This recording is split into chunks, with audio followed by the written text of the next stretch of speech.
ప్రధాన దోషి BJP party, రాకుండా అడ్డుపడుతున్నటువంటి party BJP party.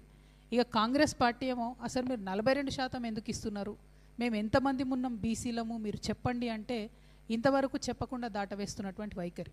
మరి డెడికేటెడ్ కమిషన్ వేసిండ్రు, కులగణన చేసినామన్నారు.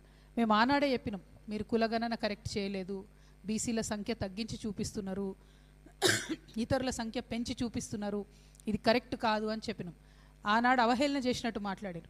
ఇవాళ దాని డైరెక్ట్ రిజల్ట్ మనకు ఏదైతే గ్రామ పంచాయతీకి సంబంధించినటువంటి రిజర్వేషన్లు ఇచ్చిరో దానిలో డైరెక్ట్ రిజల్ట్ కులగణన సరిగ్గా చేయకపోవడం యొక్క రిజల్ట్ ఇవాళ కనబడుతుంది స్పష్టంగా.